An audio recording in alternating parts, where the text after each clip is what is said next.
जे 6 तारखेला मीटिंग झाली त्याच्यानंतर जे काही 6 तारखेत झालेलं आहे त्याचा सगळा रिपोर्ट माझ्याकडे आहे. फक्त आता नेमकं पुढचं काय बोलणं झालेलं आहे ते मला माहिती नाही. मी आता कालच महाशिवरात्रीच्या यात्रेतून आज फ्री झालेलो. आज मी मुंबईत जातो आहे. त्यानंतर मला काय झालं त्याच्यामध्ये काय प्रगती आहे हे त्याच्यामध्ये मला कळेल.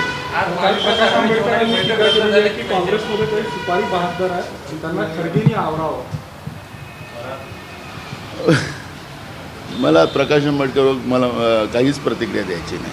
आज महाविकास आघाडीची बैठक होती, महाविकास आघाडीची आजची बैठक रद्द झाल्याची माहिती आहे. मला माहिती, मी तेच तुम्हाला सांगतो की मला माहिती नाही. मी महाशिवरात्रीच्या यात्रेत होतो. आजच आता फ्री झालो. आज मुंबईला जातो. त्याच्यानंतर मला कळेल.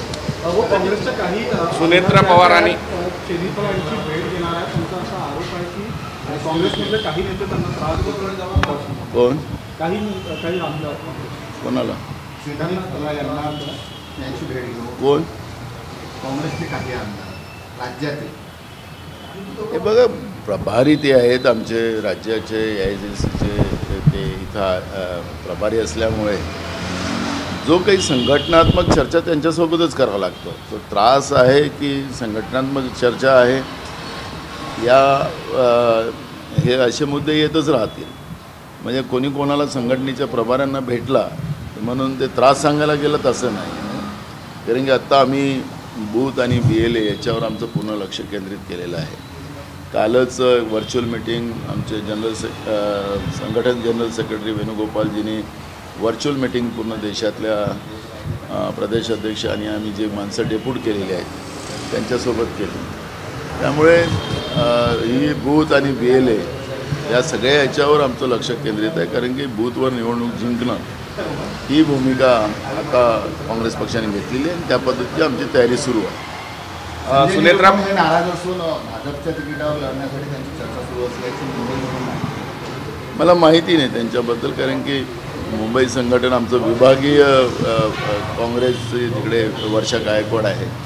त्या मुंबईतल्या राजकीय घडामोडीबद्दल मला माहिती नाही. सुनेत्रा पवार आणि सुप्रिया सुळे यांची गळाभेट झाली. एकीकडे असं वाटत आहे का एकमेकांसमोर लढणार आहे, मात्र गळाभेटही होता. त्यामुळे कुठेतरी भुवया ज्या आहेत उंचावलेल्या राजकीय वर्तुळात वेगवेगळ्या चर्चा. ते एक परिवार आहे. आता त्या परिवारामध्ये त्यांनी गळ्याला भेटलं, मग ते दोघा काका पुतण्याचं एक भांडण वेगळं येतं. या सगळ्या गोष्टी चालत राहतात. परिवार आहे. भाऊ, काल महायुतीची बैठक अमित शहा यांच्या घरी उशिरा पार पडली. तर बाजूला करताना अजित पवारांना 3 ते 4 जागा आणि एकनाथ शिंदेना 10 ते 12 जागा. परवा मागणीपेक्षा कमी जागा मिळणार. परवा मी एक कार्टून पाहत होतो. अमित शहाजी पूर्ण त्या सोप्यावर झोपलेले आहेत. मग काठावर त्याच्यामध्ये एकनाथ शिंदे दिसतात आहेत आणि अजित पवार एकदम ते काठाच्याही बाहेर चालले गेलेले आहेत. अशा पद्धतीचं ते कार्टून आहे. ते आपणही पाहिलं असेल. त्यामुळे आता एकनाथ शिंदेची सेना आणि अजित पवारांची राष्ट्रवादी यांची या निवडणुकामध्ये काय हालत होतील आणि त्यांचे कार्यकर्ते कसे सांभाळायचे.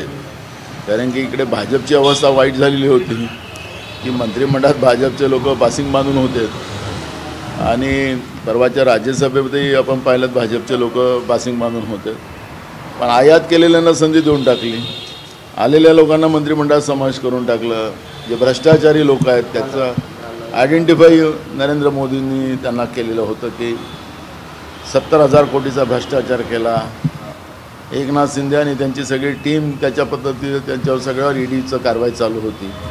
आणि मग अशा लोकांना मंत्रिमंडळात घेऊन या पद्धतीचा उद्रेक जो झालेला आहे भाजपमध्ये तो थांबवण्याचा एक अयशस्वी प्रयत्न भाजप करत असेल. त्याच्यामुळे यांना पूर्ण जागाच या BJPने कव्हर केली आणि यांना कोपऱ्यात टाकलं अशा पद्धतीचं तो कार्टून होतं.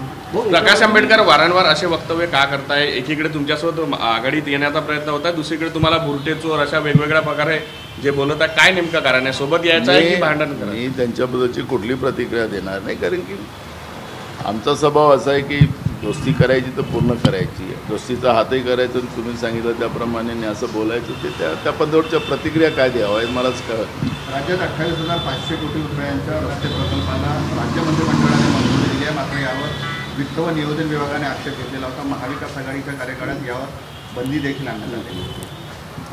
बघा, कर्ज घेऊन ह्या सगळ्या दिवाळी साजरी करण्याचा, सण साजरा करण्याचा प्रयत्न BJP करते हे तर स्पष्ट आहे. आपण समृद्धी मार्गाची चर्चा केली तर 75,000 कोटीचं त्याच्यावर कर्ज घेतलेलं आहे आणि ज्या पद्धतीची लूट आता त्या रस्त्यावर होत चाललेली आहे आणि हे सगळं कर्ज घेऊन दिवाळी साजरी करण्याची जी परंपरा आहे, राज्याच्या जनतेवर, देशाच्या जनतेवर कर्ज वाढवणं ही भूमिका घेऊन आणि त्या डेव्हलपमेंटच्या नावाने ते प्रकल्पच लुटून टाकायचा आणि प्रकल्पामध्ये अनेक डिफॉल्ट ठेवायचे. आज समृद्धी मार्गावर रोज एक ॲक्सिडेंट होतो, अनेक लोकांचा जीव गेला, अनेक लोक हॉस्पिटलमध्ये कोट्यावधी रुपये त्यांचे खर्च झाले. रस्ते मरण्यासाठी नाही केले जात, रस्ते सुविधेसाठी केले जातात. पण त्याच्यातून झालेला भ्रष्टाचार हा महत्त्वाचा आहे आणि त्याच्यामुळे जनतेचा जीव जातो आहे. आणि आज जी काही परिस्थिती, आपण नागपूर शहरातलं चित्र पाहिलं, आपण नागपूरमध्ये आहोत, त्यावेळेस सगळे सनामधन्य नेते भाजपचे हे जे सिमेंट रस्तं हेही सगळे कर्ज रूपाचे आहे, हे काही याचे नाही आहेत. वेगळ्या वेगळ्या देशातून कर्ज आणून यांनी नागपूर शहराला आम्हीच विकास करू शकतो असं सांगतात. आज यांनी सांगितलं की 80 वर्ष हे रस्ते टिकतील. आता तुम्ही नागपूर बघा, सगळे ढिगळं लावलेलं आहे, सगळे रस्ता जाम करून ठेवलेला आहे. माझ्याच घरासमोरचं चित्र आपण पहा, हे आता 2-3 वर्षाच्या पहिले हा रस्ता झाला आणि या सिमेंट रस्त्याला गड्डे पडले.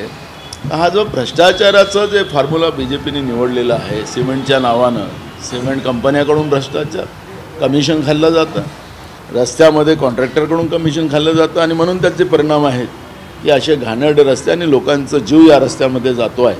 तर हे जे भ्रष्टाचाराचं भाजपने जे मोहीम चालू केलेली आहे आणि जनतेच्या नावाने कर्ज घेऊन जे लूटपाट चालू केलेली आहे आणि टॅक्स रूपानं सगळे टॅक्सेस वाढलेले आहेत, टॅक्स रूपाने जनतेच्या खिशातले पैसे लुटले जातात, असं चित्र आपण पाहतो आहे.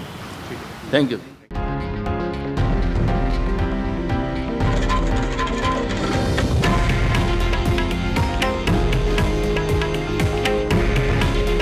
हे आहे देशातील नंबर 1 न्यूज नेटवर्क आणि आपण पाहत आहात TV9 मराठी. काळजी तुमची, हित महाराष्ट्राचं.